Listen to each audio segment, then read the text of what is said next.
자, 전해드린 것처럼 중국발 경제 위기에 대한 이 경고음이 높아지면서 우리 경제에 미칠 여파도 지금 우려가 커지고 있는 상황입니다. 네, 관련 내용 석병훈 이화여대 경제학과 교수와 함께 자세히 짚어보도록 하겠습니다. 안녕하십니까? 안녕하세요. 자, 교수님 도대체 중국 부동산업계 어떤 일이 있었기 때문에 이렇게 일이 팍 커지는 겁니까?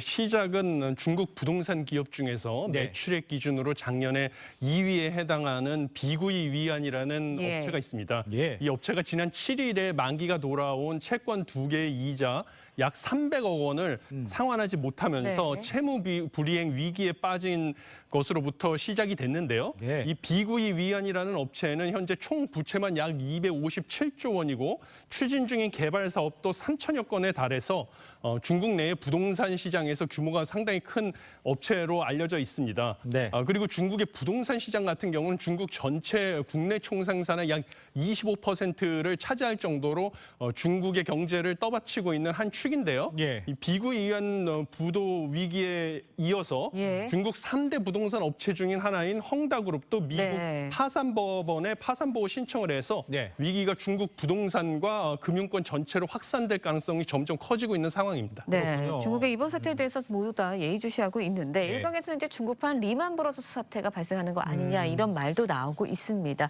글로벌 경제로 영향 어떻게 예상하시나요? 예, 현재 상황으로 봐서는 글로벌 경제 위기로까지 확산될 가능성은 낮다고 보고 있습니다. 왜냐하면 중국의 부동산 개발 업체들이 예. 대부분의 투자 자금을 중국 내에서 조달을 했기 때문이고요.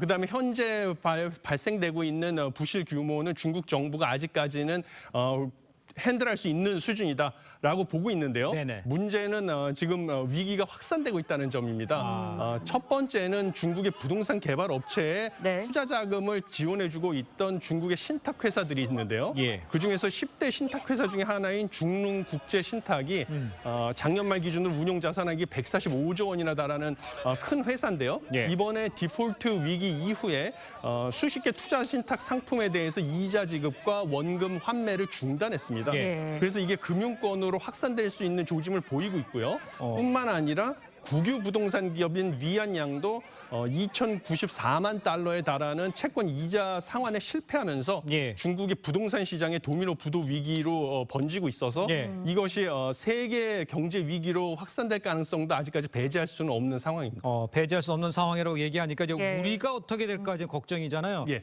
일단 정부에서는 미칠 영향은 제한적이다 이렇게 이야기는 했습니다. 교수님 생각은 어떠십니까? 예, 정부의 주장 근거는 현재 우리나라 금융사가 직접적으로 중국의 이번 부동산 위기에 노출된 피해액이 4천억 원 수준에 불과하기 때문에 네. 직접적인 영향은 제한적이라고 보고 있습니다. 하지만 이 직접적인 영향은 제한적이라 하더라도요. 저는 간접적인 영향은 상당히 클 것이다라고 생각을 하는데요. 이번에 부동산 위기로 인해서 중국의 가뜩이나 지금 소비와 투자가 침체되고 있는 상황인데 이러한 내수 소비와 투자 침체가 더 가속화될 가능성이 큽니다. 그렇게 되면 우리나라 수출에서 가장 큰 비중을 차지하고 있는 것이 대중 수출인데요. 네. 이 대중 수출 역시 침체될 가능성이 커지고요.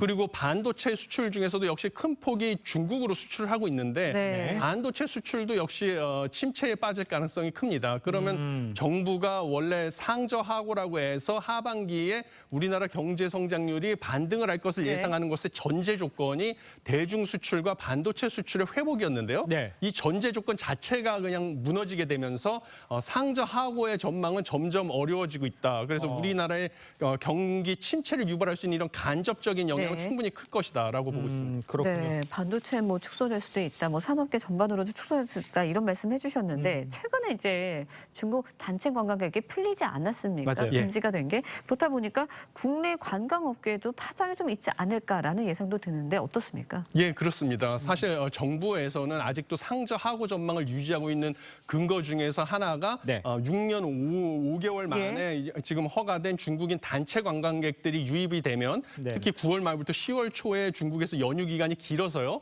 이때 국내 내수 소비도 올라갈 수가 예. 있고요. 그렇죠. 그다음에 여행 수지 적자 폭도 줄어들어서 이것을 바탕으로 상저하고 전망을 유지하겠다라는 근거 중에 이게 하나였습니다. 그런데 문제는 중국의 부동산 시장이 침체가 되면 당연히 소득 수준이 낮아지고 자산 수준이 낮아지기 때문에 중국인 단체 관광객들이 한국을 올 수요도 낮아질 예. 뿐만 아니라 예. 국내에 들어와서도 소비 수요가 크게 줄어들어서 우리나라 관광 산업의 그 반등 전망은 불투명해질 가능성도 큽니다. 네. 관광 산업이 들어와도 실제적으로 수익이 나는 쪽으로는 가기는 좀 어렵겠다 이렇게 예. 평가를 해주시는 거군요. 알겠습니다. 그런데 일단 그 추경의 경제부총리가 필요할 경우에 시정 안정화 정책을 하겠다, 조치를 하겠다 이렇게 밝혔잖아요. 예. 구체적으로 어떤 조치들을 해야 이 상황을 대비할 수가 있습니까? 지금 우리나라가 가장 지금 처한 위기는 환율입니다. 환율. 지금 중국의 경기 침체 우려 혹은 부동산 위기가 확산될 우려 때문에 예. 국제 투자자들이 안전 자산을 선호하는 현상을 보이다 보니까 예. 위험 자산인 우리나라 국내 주식 시장에서 투자 자금을 회수해서 미국 채권이라든지 뭐 다른 선진국의 채권 시장으로 이동을 하고 있는 상황입니다. 예. 그래서 원달러 환율이 치솟고 워낙 약세 현상을 보이고 있는데요.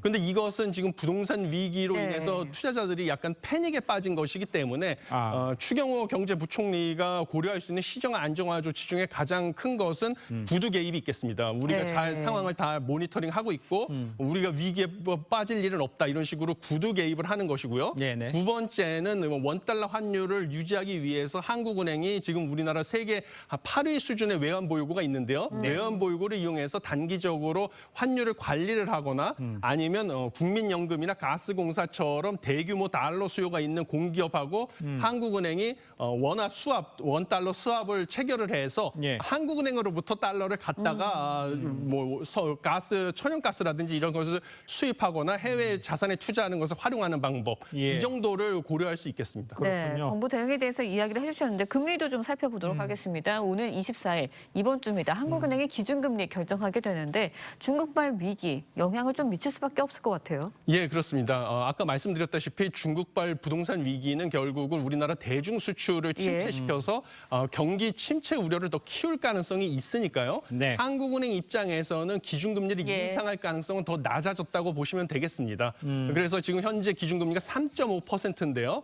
이 3.5%를 동결하면서 나중에 원달러 환율이 불안하다든지 아니면 수입 물가가 예. 상승한다든지 이런 요인이 있을 때는 예. 추가 인상 가능성도 배제하지 않겠다라는 식의 입장을 표명할 가능성이 큽니다. 네. 그리고 한간에는 지금 원달러 환율이 치솟고 있기 때문에 네. 2%포인트에 달하는 한미 금리 차를 줄이기 위해서 기준금리를 인상해야 된다고 주장하는 분들도 있는데요. 네. 그것은 잘못된 처방이라고 저는 생각을 합니다. 그렇습니까? 최근에 원달러 환율이 상승하고 있는 것은 예. 한미 금리 차 때문이 아니고요.